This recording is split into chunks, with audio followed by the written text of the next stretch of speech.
L'autre jour, on était plusieurs à visiter le grenier de ma reine pour y trouver des trésors. Et puis, quelqu'un m'a dit, Prisca, tu sais à quoi ça sert cette planche? Alors, c'était surprenant parce que c'est une planche qui n'est pas très grande. Elle est propre, elle est lisse. Et puis là, elle est arrondie.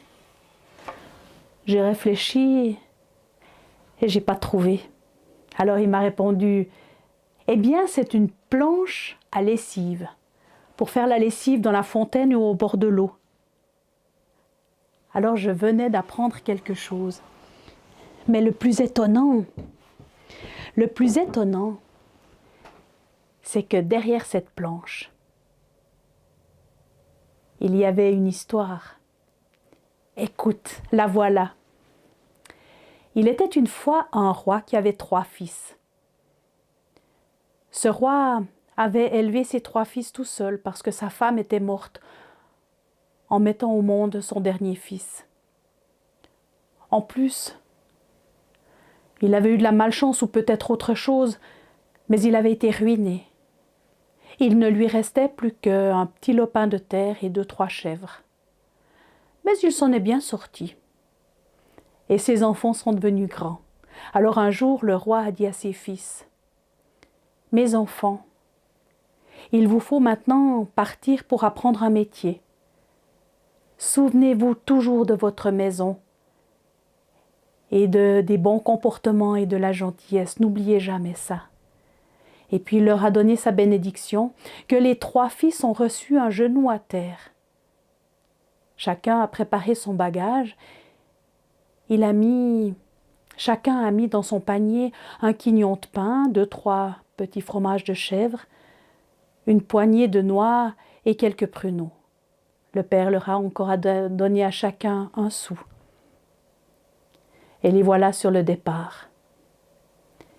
Les 2 aînés s'entendaient très bien les 2. Ils étaient fiers, hautains, ils ne voyaient que la richesse, c'est ça qui les intéressait.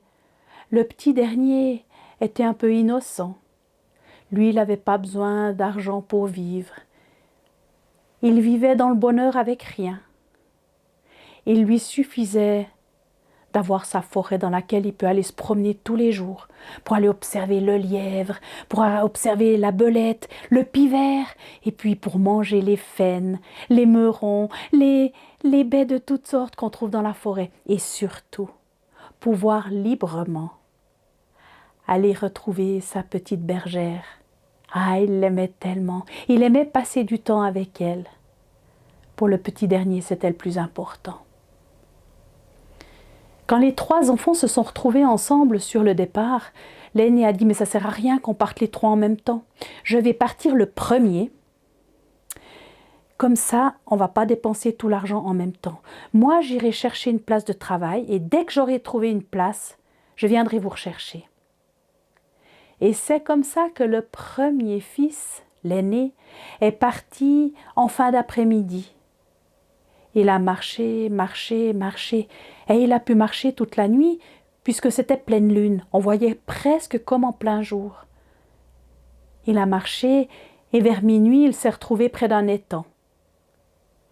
Et là, au bord de l'étang, il a vu une vieille dame.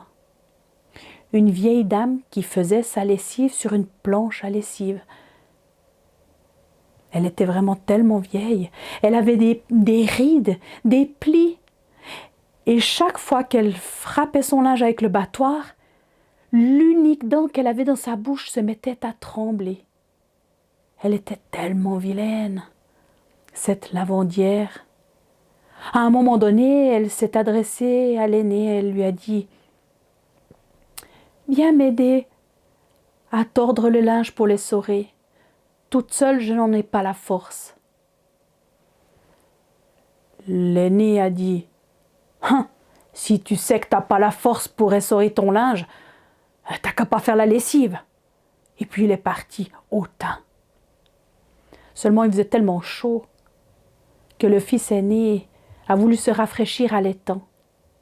Il s'est penché, accroupi, et là, il s'est mis le visage dans l'eau pour se rafraîchir. La petite vieille, elle attendait que ça. Elle s'est approchée avec son battoir et elle lui a donné un coup sur la tête. Le jeune homme est tombé dans l'eau. Et quand il s'en est sorti, il avait tout oublié. Il est rentré chez son père. C'est comme ça que le deuxième fils a pris le soir même le même chemin que son frère aîné. Il a marché, marché. La lune était presque aussi lumineuse que la veille. Et à minuit, il s'est retrouvé au bord de l'étang. Il y avait la petite vieille, elle était là, en train de faire sa lessive. Elle était vieille, tellement vieille, avec ses rides et ses plis, et son unique dent dans la bouche. Quand elle s'est adressée à lui, en lui demandant s'il accepterait de lui tordre son linge pour qu'elle puisse l'essorer, parce qu'elle-même n'en avait pas la force. Le deuxième fils a d'abord poussé les cailloux avec le pied, comme ça en jetant des coups de pied. Il a un peu grogné et finalement, il a pris le linge et il a commencé à le tordre. Alors la vieille, elle a profité de tordre le linge dans le même sens. Le jeune homme a perdu l'équilibre, il est tombé dans l'eau. Il est tellement tombé dans l'eau, il a gesticulé, gigoté que quand il a enfin réussi à sortir de l'eau, il n'a même pas réussi à faire comme les chiens font, de se secouer pour faire enlever l'eau. Il était tellement fatigué qu'il n'avait qu'une idée en tête, rentrer à la maison. Quand il est rentré, il a voulu expliquer à son petit frère qu'il ne fallait pas prendre ce chemin, mais il tremblait tellement que le petit frère, il n'a rien compris. Eh bien, le soir même, le petit frère est parti. Il a pris le même chemin. Et vers minuit, puisque la lumière était encore très la lune était encore très lumineuse, vers minuit, il est arrivé au bord de l'étang. Il y avait la petite vieille, toute vieille, avec ses rides et ses plis, et son unique dent dans la bouche. Quand elle lui a demandé « Jeune homme, peux-tu m'aider à essorer mon linge ? Moi-même, je n'en ai pas la force toute seule. » Le jeune homme a répondu « Mais bien sûr, moi j'ai de la force pour deux !»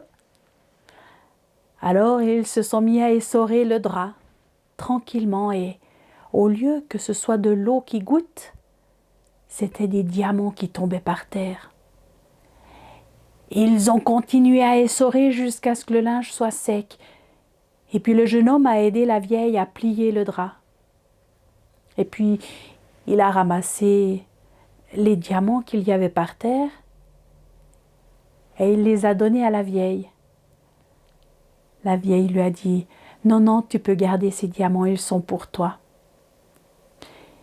Et puis maintenant avec ces diamants, tu vas pouvoir marier la petite jeune fille qui te fait tellement plaisir. Alors il a pris les diamants, il a voulu les mettre dans sa poche. Et quand il a voulu remercier la vieille, elle était déjà plus là. Alors il a repris le chemin de la maison.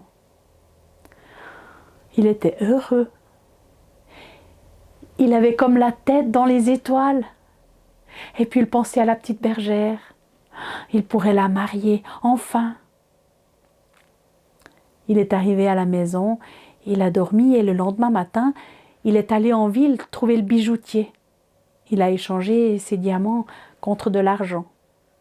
Alors il a pu soulager son père en lui donnant la moitié de son argent. Et puis il a donné un peu d'argent à ses grands frères qui sont devenus un petit peu moins loups, dit-on.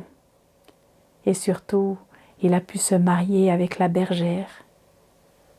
Il paraît qu'ils ont vécu aussi heureux qu'on peut l'être dans les contes. Et ils ont même amélioré leur bonheur avec une ribambelle d'enfants. Voilà, l'histoire est finie. Elle va se cacher sous la planche à lessive.